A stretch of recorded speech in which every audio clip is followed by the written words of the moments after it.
Okay, మాది అంబేద్కర్ కోనసీమ జిల్లా మామిడికుదురు మండలం కరవాక గ్రామ ఎక్స్ సర్పంచ్ నేను. నా పేరు కోళ్ళు బాలకృష్ణ. మొన్న లేటెస్ట్గా అనేటువంటిది రెవెన్యూల ద్వారాగా, ఫిషరీస్ డిపార్ట్మెంట్ ద్వారాగా, లోకల్లో మా గవర్నమెంట్ డిపార్ట్మెంట్ ద్వారా మాకు నోటీస్ అనేటువంటిది సర్వ్ చేయడం జరిగిందండి. దాని ఉద్దేశం ఏంటంటే ఎన్జిటి అనేటువంటిది ఒక ట్రిబ్యునల్ అనేటువంటిది లోకల్లో ఉన్న సిఆర్జెడ్ పరిధిలో ఉన్న 500 మీటర్ల లోపల ఉన్న చెరువులన్నింటినీ కూడా గళ్ళు అనేది వేసి అక్కడ సాగు చేయడానికి వీలు లేకుండా చేయాలనేది వారి ఉద్దేశంగా తీర్పును అనేది వెలువరించింది. దాన్ని అనేటువంటిది మా గ్రామస్తులకు అనేది తెలియజేయడంతో మా గ్రామస్తులంతా అక్వా కల్చర్ చేస్తున్న రైతులందరం కూడా ఆవేదన చెంది ఈరోజు అనేది ఇక్కడ మీటింగ్ చేసి మా నిర్ణయాన్ని ప్రభుత్వం దృష్టి తీసుకెళ్లాలనే ఉద్దేశంతో మేము అనేది గత 30-40 సంవత్సరాలుగా ఈ రొయ్యల సీడ్ ద్వారా సాగు చేసుకుంటూ మేము జీవనం అనేది సాగిస్తున్నాం. దీని మీద ఆధారపడే వేటగాళ్ళు, తర్వాత ఉపాధి కోసం అనేది కూలి పనులు చేసుకునే వాళ్ళు, అలాగే చెరువులు లక్షలాది రూపాయలు వెచ్చించి అనేది చెరువులు తవ్వడం, సాగు చేయడం ఇవన్నీ జరిగినాయి. ఇప్పుడు అర్ధాంతరంగా ఇలాగ చేయడం వల్ల మా జీవన విధానాలన్నీ కూడా పాడైపోతాయి. దాన్ని అనేది ప్రభుత్వం అనేది మరొకసారి దృష్టి సారించి మా జీవనానికి ఎటువంటి ఇబ్బంది లేకుండా, అలాగే ఇక్కడ అనేది వేరే పంటలు అనేది ఏమి వేయడానికి అనేది ఏమీ లేదండి. ఓన్లీ ఒక మత్స్య సంపద ఉపయోగించడం తప్ప వేరే రకంగా ఎటువంటి అవకాశాలు లేవు. దాన్ని పరిగణలో తీసుకుని ప్రభుత్వం అనేది స్పందించి వెంటనే మా జీవితంలో అనేది పాడవకుండా మమ్మల్ని కాపాడవలసిందిగా ప్రభుత్వాన్ని కోరుచున్నాను.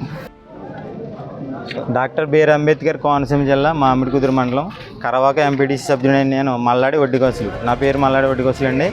ఇక్కడ గత 4 రోజుల క్రితం నేషనల్ గ్రీన్ ట్రిబ్యునల్ ద్వారా కోర్టు ఉత్తర్వులు రావడం జరిగిందండి. మా విలేజ్లో అధికారులు ద్వారా సర్క్యులర్ రావడం జరిగింది. ఆ సర్క్యులర్ సారాంశం ఏంటంటే, ఇక్కడ సిఆర్జెడ్ పరిధి మీకు 500 మీటర్ల వరకు విస్తరించి ఉన్నది. ఈ పరిధిలో రొయ్యలు సాగు చేయటం వీలు లేదు అని మాకు సర్క్యులర్ జారీ చేయడం జరిగింది. కానీ గత 40 సంవత్సరాల నుంచి కూడా మాకు ఇక్కడ రొయ్యల సాగు, చేపలు ఇటువంటి సాగు చేసుకోవడం జరుగుతుంది. రైతులందరూ కూడా పేద రైతులండి. రోజువారీ కూలి పనికి వెళ్ళే రైతులు కూడా ఇక్కడ సాగు చేసుకోవడం జరుగుతుంది. సాగు చేసుకోవటం జరుగుతుంది. మాకు జీవనాధారం మాత్రం ఆ రొయ్యల చెరువులేనండి. ఈ విషయాన్ని ప్రభుత్వానికి మీ ద్వారా, మీడియా ద్వారా తెలియజేసుకుంటున్నామండి. మాకు ప్రత్యామ్నాయ మార్గాలు చూపించిన తర్వాతే రొయ్యల సాగు ఆపేయాలని అంటున్నారు. కాబట్టి మాకు ప్రత్యామ్నాయ మార్గాలు చూపించవలసిందిగా ప్రభుత్వం వారిని కోరుకుంటున్నాం.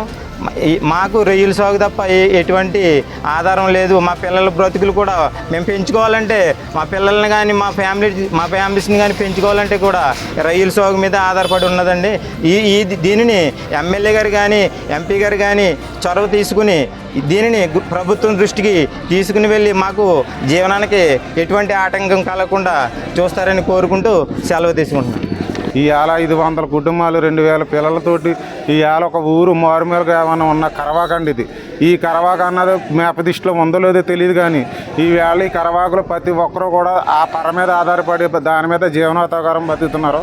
అయితే ఈ 500 రైతులు కూడా ఈవేళ ఆ పరకి ఎటువంటి ఆనికల్ని కూడా వాళ్ళందరూ కూడా ఈవేళ ఒక డేట్ ఉంటే అబ్బాయో లేకపోతే వాళ్ళ పిల్లలకి ఏదో ముందుగా పెట్టించి వెనకాల అన్నటువంటి వాళ్ళు తల్లిదండ్రులుగా చచ్చిపోవటం కూడా జరుగుతుంది. దాని మీద ఇంచుమించు లేదంటే ఎన్నో వేల రూపాయలు దాని మీద పెట్టుబడి పెట్టుకుండి చిన్న సాగులు చేసుకుండి వాళ్ళ జీవనోపాధి అంతా కూడా దాని మీదే బతుకుతున్నారు. ఇదివరకు నుంచి కాదు, ఇక్కడికి ఇంచుమించు లేదంటే 50 సంవత్సరాల బట్టి నుంచి అదే రకంగా దాని మీద పోషకారం చేసుకున్నారు.